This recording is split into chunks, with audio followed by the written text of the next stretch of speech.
warahmatullahi wabarakatuh. Alhamdulillahi rabbil alamin. Wassalatu wassalamu ala asrafil anbiya'i wal mursalin wa ala alihi wa ashabihi ajma'in. Saudaraku seiman, pernahkah terlintas di benak kita sebuah pertanyaan, surah-surah apa saja di dalam Al-Quran yang disunnahkan oleh Rasulullah Sallallahu Alaihi Wasallam untuk kita baca ketika mengerjakan sholat wajib maupun sholat sunnah? Ketahuilah bahwasanya Rasulullah Sallallahu Alaihi Wasallam seringkali membaca beberapa surah dari Al-Quran ketika beliau mengerjakan sholat sunnah maupun sholat wajib. Di antara surat yang sering beliau baca adalah surat Al-A'la, Asy-Syam, dan Al-Lail. Bagaimana diceritakan dalam sebuah riwayat bahwasanya Rasulullah Sallallahu Alaihi Wasallam pernah memerintahkan Mu'adz bin Jabal untuk mengimami salat dengan membaca Sabbih isma rabbikal a'la wasyamsi waduhaha dan wal-laili idza yaghsha. Ini menunjukkan bahwa Rasulullah Sallallahu Alaihi Wasallam mencintai atau menyukai untuk membaca surah-surah tersebut.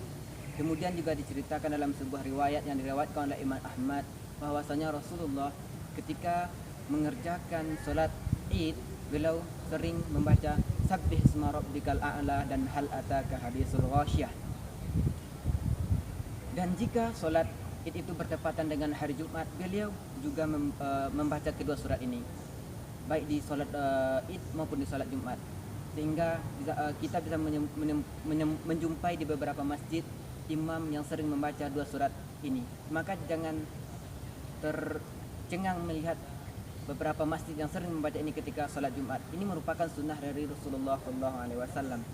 Kemudian juga diriwayatkan dari Aisyah bahwasanya Rasulullah SAW ketika mengerjakan salat witir sering membaca surat ayat Sabbih isma rabbikal a'la, Qul ya ayyuhal kafirun, Qul huwallahu ahad, dan ditambahkan oleh Aisyah dan juga Muawwidzatain.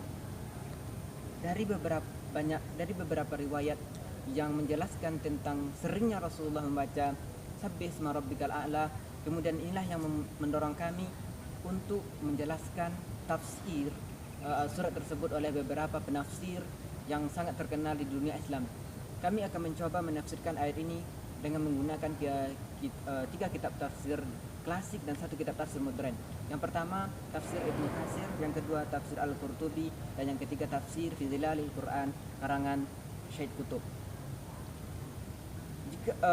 Ketika ayat ini turun, ketika ayat Fasabbih bismi rabbikal azim turun, Rasulullah memerintahkan para sahabat untuk membaca kalimat tersebut ketika mereka melakukan rukuk. Dan ketika turun ayat Sabbih isma rabbikal a'la, Rasulullah memerintahkan sahabat agar mereka membaca ayat tersebut ketika sedang sujud. Diriwayatkan bahwasanya Ali radhiyallahu anhu ketika membaca surah Al-A'la atau Sabbih isma rabbikal a'la, dia menimpali bacaan tersebut dengan Subhana Rabbil A'la. Ini menunjukkan bahwa betapa agungnya Allah, betapa tingginya Allah, sehingga kita wajib untuk menyucikan nama Allah dari segala hal-hal yang akan merusak itu. Jika kita membaca atau menelaah tiga kitab tafsir ini, kita bisa menyimpulkan secara garis besar makna atau kandungan yang ada dalam surah ini. Pertama, ayat 1-5 menceritakan bahwa Allah berfirman, Sabbih isma rabbikal a'la, sucikanlah nama Tuhanmu yang maha tinggi. Ini menunjukkan kalimat perintah yang mewajibkan seorang muslim untuk menyucikan nama Allah dari segala sesuatu yang menyerupainya, seperti yakinnya bahwa ada yang bisa mendatangkan kemudaratan selain Allah, seperti percaya kepada beberapa mitos yang hidup di tengah-tengah masyarakat yang mempercayai bahwa benda tertentu atau tradisi tertentu ketika kita meninggalkannya akan bisa mendatangkan kemudaratan. Ini tentu bertentangan dengan ayat ini. Imam Al-Qurtubi mengatakan bahwasanya wajib bagi kita menyucikan nama Allah dari segala tuduhan yang dilemparkan oleh orang-orang kafir terhadap Allah. Karena Allah telah menciptakan kita dengan sebaik-baik bentuk. Kemudian mungkin akan muncul pertanyaan dalam benak kita, kenapa kita harus menyucikan nama Allah? Nah, di sini ketika kitab tafsir ini dijelaskan bahwa kenapa manusia harus menyucikan nama Allah. Yang pertama, Allah telah menciptakan manusia dan menyempurnakannya dengan sebaik-baik bentuk. Apapun yang diciptakan oleh Allah di dunia ini adalah dalam semua bentuk yang terbaik. Kemudian kenapa juga kita harus menyucikan nama Allah? Karena Allah juga yang memberikan kita petunjuk sehingga kita bisa memahami mana yang benar dan mana yang salah, mana jalan yang akan membawa kita kepada kebahagiaan dan mana jalan yang membawa kita kepada kesengsaraan. Kemudian pada ayat berikutnya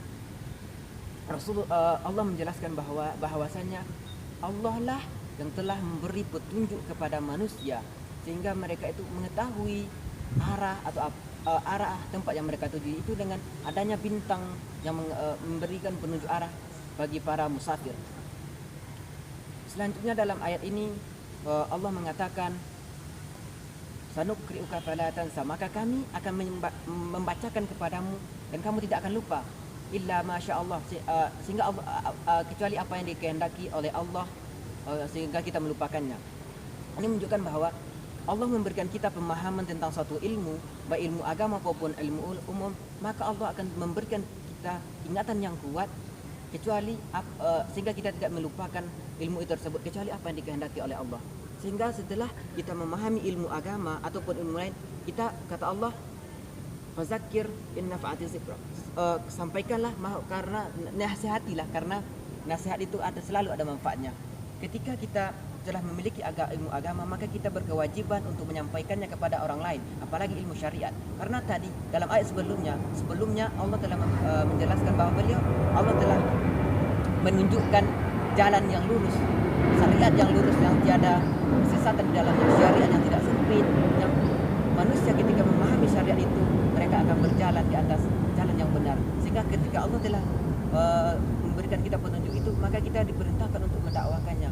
Mungkin kemudian ketika kita mendakwakannya, maka orang-orang yang takut kepada Allah akan menerima dakwah itu atau nasihat itu. Kata Allah dalam itu kecuali orang-orang yang takut kepada Allah, hatinya yang takut kepada Allah. Ini menunjukkan bahwa orang yang takut kepada Allah adalah orang yang takut akan murka Allah, azabnya, karena azab Allah sangat perih. Sehingga ketika orang-orang itu takut kepada Allah, mereka akan selalu berkeyakinan bahwa alam semesta ini benar-benar ada yang menciptakannya dan yang mengaturnya. Kemudian ketika kita menyampaikan dakwah ataupun nasihat kepada orang lain, maka akan ada orang-orang yang menghindarinya. Itu ada dalam ayat ini dijelaskan sebagai orang-orang yang celaka. Kenapa mereka celaka? Karena mereka tidak mengindahkan perintah ataupun nasihat yang kita berikan, ataupun siapapun yang dia berikan. Mereka tidak menerima kebenaran karena hati mereka telah tertutup. Orang-orang inilah yang kemudian akan dibenamkan ke dalam neraka, kata Allah, dalam api yang besar. Api yang besar menunjukkan adalah betapa kerasnya azab neraka dan betapa panasnya api neraka itu, sehingga kata Allah mereka di dalam neraka itu tidak mati dan tidak hidup. Ini maksudnya adalah dalam tafsir Ibnu Katsir diterangkan begini, bahwa maksud dari mereka tidak hidup tidak mati adalah mereka tidak merasakan mati untuk beristirahat dari azab dan tidak merasakan hidup untuk merasakan kebahagiaan, karena hari-hari mereka di dalam neraka selalu mengalami azab dan siksaan yang pedih dari Allah Subhanahu wa taala. Kemudian kata Allah, maka beruntunglah orang-orang yang menyucikan dirinya. Dalam tafsir Al-Qurtubi, beliau menjelaskan bahwa yang dimaksud dengan selalu menyucikan dirinya adalah mereka menjaga kesucian diri mereka dan dari segala bentuk kemaksiatan, dan menjaga diri mereka dari mempercayai adanya Tuhan selain Allah atau adanya kekuatan selain Allah. Dengan kata lain, bahwa menyucikan diri sini adalah berkeyakinan 100% bahwa Allah lah Tuhan yang wajib kita sembah dan kita percayai. Inilah yang dimaksud dengan orang-orang yang menyucikan dirinya. Orang-orang yang menyucikan dirinya itu juga menjaga solat, baik menjaga solat mereka, dan yaitu solat 5 waktu. Dan semua ketentuan ini, semua apa yang telah dijelaskan dari ayat pertama sampai ayat terakhir, kata Allah bahwasanya ini ayat-ayat ini telah ada dalam kitab-kitab terdahulu. Imam Al-Qurtubi mengatakan bahwa maksud di sini bukan berarti ayat ini ada dalam kitab atau suhuf nabi-nabi sebelumnya, akan tetapi kandungan ayat ini ada dalam kitab-kitab sebelumnya. Sehingga ketika mufassir ini menafsirkan ayat itu sebagai